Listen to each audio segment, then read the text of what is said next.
I'm with the band. You ever wanted to say that? I've always wanted to say that. I'm with the band. Because that's just, and when I say that, it's kind of like, that's a sign that I'm kind of nudging up against that shadow effect that Reverend Kirk was talking about. Being the talk title today is Embrace the Shadow. I looked at that and I thought, God, how could I be this lucky? What does that even mean, embrace the shadow? That sounds psychological to me. But, so if you ever wanted to say, I'm with the band, that's part of that shadow effect. And if you didn't ever want to say that, that's part of the shadow effect. Because it's everywhere, isn't it? It's that whole bunch of things that, well, conditioning does to us on this planet. Things that we really like, we see in other people that we really like, and we want to claim that for ourselves. We want to include that as part of our persona. So we put that under that umbrella side. All the salespeople in the room, you know what a Ben Franklin tea close is, you know, and on the one side you put, you know, things I want to be me, and on the other side, things I don't. Well, that's one of the things I want to be me, so. But it's a confusing subject to me. Must be confusing. That's a quote I don't want to use yet. And whenever I think of things psychological, and forgive me, all the therapists in the room, that's about 40% of us. And I know you're taking notes, and I'll hear later about this stuff. But when I get confused, I'm often reminded about, I love songs. You know, I love music. Who likes music? I mean, everybody likes music. Well, back, you know, some years ago, back in, Kirk, like the 40s and 50s, there was a song about a guy driving, no doubt a good-looking guy, because, you know, the days of Cel Mineo and like that, everybody was good-looking. And he's driving his car through town, and towns were always small and very nice and pleasant in those days. And no doubt his car had just been all washed and waxed and the chrome polish, you know, all 2 tons of this thing, because they were all behemoths back then, and it took you all day to clean them. But he's driving down the street of this town, and as he is, well, don't you know, coming down the sidewalk the other way is no doubt an attractive young lady, and as guys do, you know, he just turns his head back. And the lyric to the song goes like this. I was looking back to see if you were looking back to see, if I was looking back to see if you were looking back at me. I don't even know why I brought that up, except when I think about things psychological, that's kind of the mess my mind gets into. However, I did run across a quote from a psychologist that just clears this up. You want to hear it? Cleans this right up. R.D. Lang, psychologist, says, the range of what we think and do is limited by what we fail to notice. And because we fail to notice that we fail to notice, there's little we can do to change until we notice how failing to notice shapes our thoughts and deeds. Sure glad they cleared that up for me.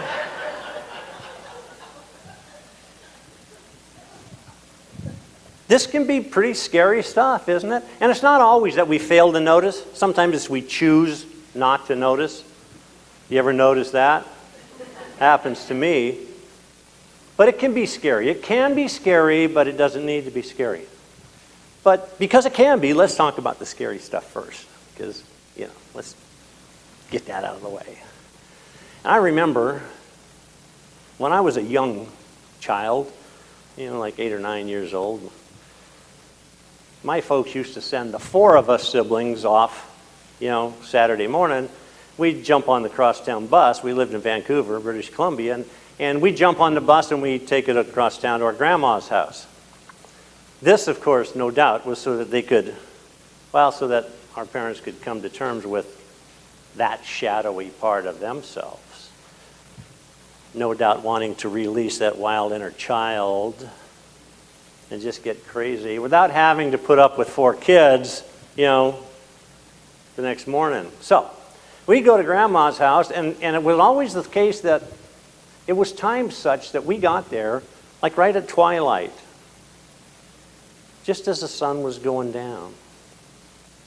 We didn't have TV in those days. We had radio. We listened to radio programs.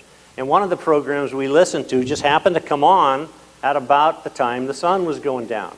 So as that sun just below the surface, it got totally dark.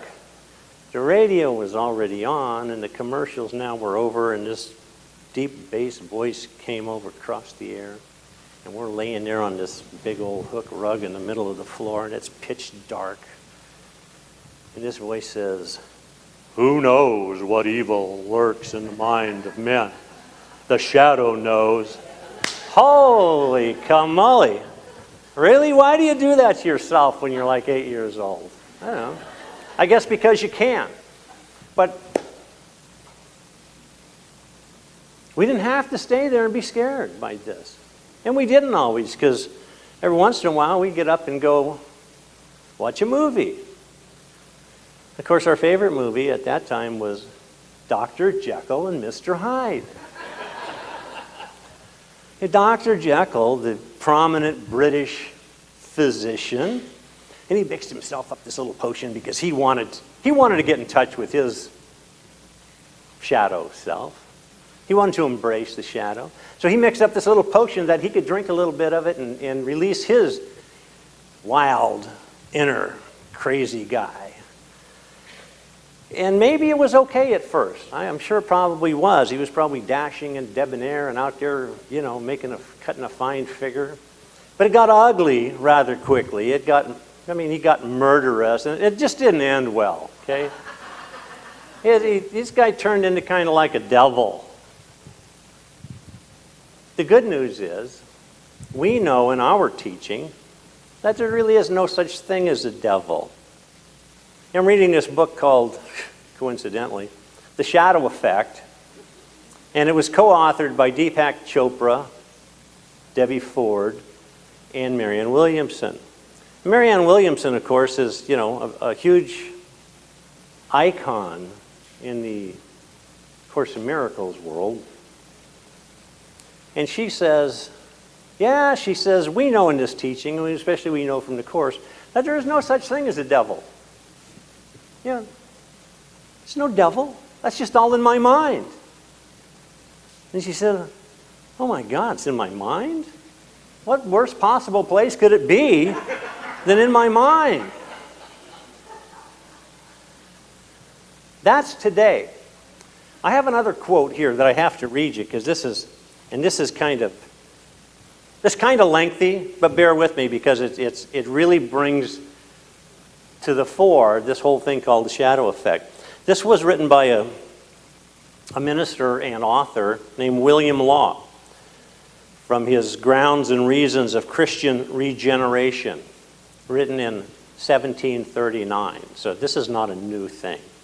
He says, "Who has not at one time or another felt a sourness, wrath, selfishness, envy, and pride, which he could not tell what to do with, or how to bear, rising up in him without his consent, casting a blackness over all his thoughts, and then is suddenly going off again, either by the cheerfulness of the sun or air or some agreeable accident, and again at times is suddenly returning upon him? Sufficient indications are these to every man that there is a dark guest within him. Concealed under the cover of flesh and blood, often lulled asleep by worldly light and amusements, yet such as will, in spite of everything, show itself. It is exceeding good and beneficial to us to discover this dark, disordered fire of our soul, because when rightly known and rightly dealt with, it can as well be made the foundation of heaven as it is of hell." And we know in this teaching that those are just states of mind. They didn't know that back then in the 1700s. But it didn't stop William Law from being able to see through the fog and see that this is part of all of us. And it's a part that has to be addressed. It's a part that we need to meet. We need to bring the light to it. We need to reintegrate this in a healthy way, according to our therapists, I'm sure. And I'm not a therapist, by the way. I'm like a lot of people. I could really use one every once in a while, but I'm not one.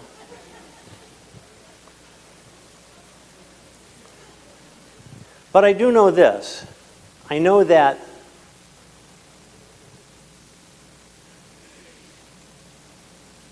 when I find something in someone who triggers something in me, it's really not about them. God, I hate that. Because if it's not about them, who is it about? Moi. So,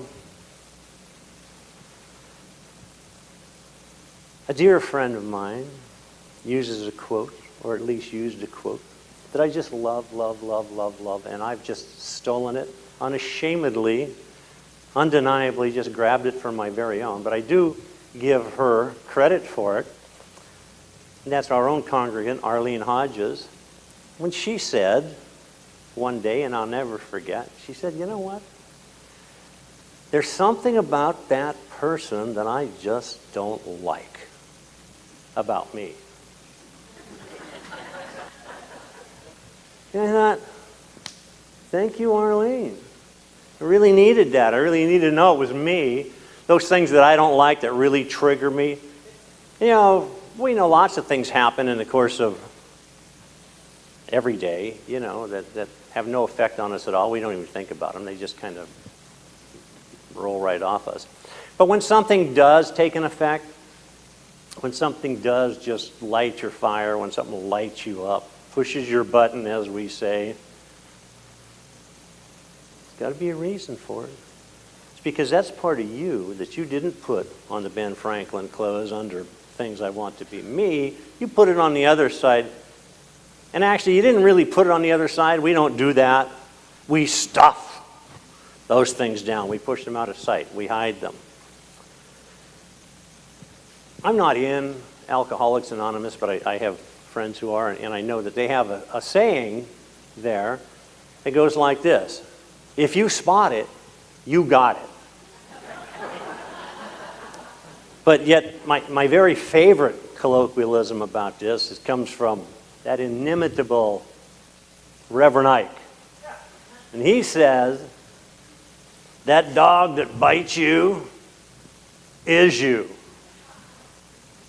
And that's the truth, because what happens is those parts of us that we don't want to necessarily own up to, that we do want to stuff aside, that we do want to pretend they aren't us.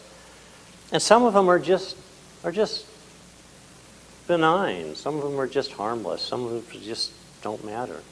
But the ones that do, they're the ones that come back to let us know, here I am. I want you to just try a little thing. Try a little experiment. Just imagine yourself. Put yourself in a body of water. I don't care what the body of water is, a pool, a lake, the ocean, anywhere. And take with you a beach ball. So now you're up to about your waist in this body of water, and you got this beach ball. Stuff the beach ball down under the surface of the water. How's that working? Will it stay there? Sure it will. Until you take your consciousness off it. If you got to swat that fly, or you wipe your brow, or you think of something else, your mind goes to another thought. Where's that beach ball going? Right back in your face. That's kind of like the way this works. And the shadow effect is not, it's not all about negative. So a lot of it's about positive. Like, you know, I'm with the band. Positive. Because lots of times we see something in somebody else that we really like, and we really think, God, man, I'd love to do that. I wish I could do that. That's the same thing. Only there's a positive part there that we're repressing in ourselves for one reason or another. I mean, all of us as kids, you know, we'd walk through the house and out across the yard and down the street belting the latest song at the top of our lungs, right? You know, and the saying back when I used to, you know, unashamedly go singing out in the middle of public, people would say, "Who do you think you are, Mario Lanza?" Then, of course, it got to be, "Who do you think you are, Elvis?" And I thought, "Ooh, thank you very much. That would be great." But when people do that, when we're born, you ever seen a baby that doesn't let you know exactly how it feels? Man, when a baby's happy, it's cooing and laughing and smiling. And when it's sad, it's crying and sniveling. And when it's angry, it's doing whatever it can to let you know. But we're born this 360-degree pie where we just let everything out. But the conditioning that comes to us from our peers, from our family, from our employers, from everybody that we meet, when we unleash part of ourselves, a little slice of this pie, and it's something that other people don't want to see or hear, we immediately take that little piece of pie and we, you know, throw it under the rug because we don't want it to be seen anymore. It's not part of who me should be. Now, I know there's a lot of therapists here, and they can all help you with this. They can all tell you how to get rid of the demons under your bed, right? Throw the bed out, sleep on the floor. We can fix this, okay? We got demons, we can take care of them. But are there really such things? No. Like Marianne Williamson said, it's all in your mind. Because we know there's only one, right? There is only one. There's one consciousness, one beingness, one life, one force of nature, one eternal, endless, forgiving, loving creator from which we all come. And within that beingness are all things. We just label them differently. We label them good and bad, love and hate, anger and joy, rich and poor. There's a Zen story about the Zen master who's got a student and he's trying to teach him the difference between rich and poor, how there really is no difference, he says. And he holds up a stick and he says, "Tell me where I should break this stick." He says, "Let's just pretend that one end of it is rich, the other end of it's poor. Where should I break this stick to get rid of the poor?" And the student, you know, being sharp, he says, "Well, break it in the middle." So he does. He breaks it. He holds up one piece he's still got and he says, "So tell me, where should I break this stick to get rid of the poor?" And you can see where we're going with this. You can keep doing this and doing this and doing this because we don't get rid of either one. And that's not our job. That's not our task. It's not our call. Because we make the duality in our minds. There is no duality. We're all one. It's all coming from consciousness. It's really more a continuum. On one end of the continuum is all the positive, all the bright, all the light, all the love you want to have. On the other end is the exact opposite of that. But it's all part and parcel of the same thing. It's just that sometimes we sidle up to the bright side, and other times we allow ourselves to slip down a little bit to the not so bright side. And the way we fix this is we just stay centered in our knowingness that there is only one, that we are part of that one. And you and I are the same. And when I see something about you that I love and I want to emulate, I want to do that. And I should do that. Because by divine birthright, I get to do that. And if I see something about you that I don't like, that's just telling me that it's not about you. It's about me. Remember the old song, I point my finger at you. Well, when I'm pointing that finger, I got three others pointing back at me. And that's the way it is. if I see something to point a finger at, it's only because that something is within me, and very often I don't see it. I mean, who wants to own up to that sort of thing? The reason that we repress things is we don't like them. But we have to understand when we see a trigger that we need to take that, we need to bring the light to it, we need to wrap it in our consciousness, not deny it, not hide it. We have to say, hello, here, let me embrace you. I think we can get our way out of this. Our spiritual leader for Centers for Spiritual Living, Ken Gordon, has a great quote, had it in Science of Mind magazine a couple of years ago. And he said this. He was talking about mystical marriage. He said, mystical marriage is a common theme in self-development. Ernest Holmes referred to it as the marriage between the soul and the mind. Christians speak of it in terms of God and the individual. And many metaphysicians use it when describing the coming together of the feminine and the masculine. And I might just add to that, our charge is to marry the dark with the light, to marry the repressed with the open.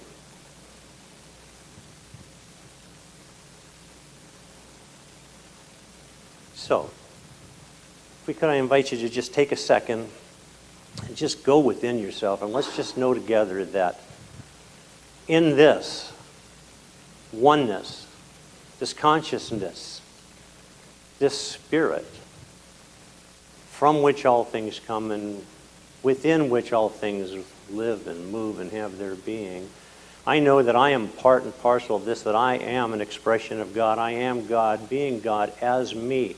And as such, I know that every other individual is too, that each and every other person in this room and outside of this room is an instantiation of the one mind. And knowing that sometimes we feel fractured in our thoughts and in our wants and our wishes, our desires, fractured is it's only because we haven't brought the light to it.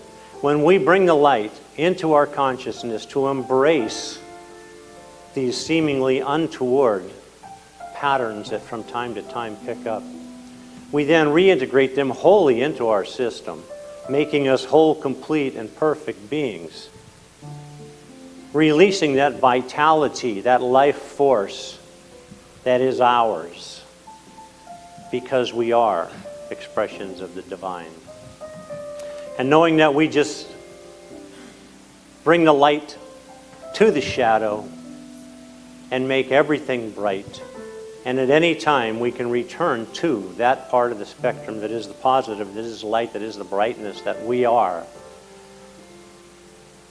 We can become shining stars as we were meant to be.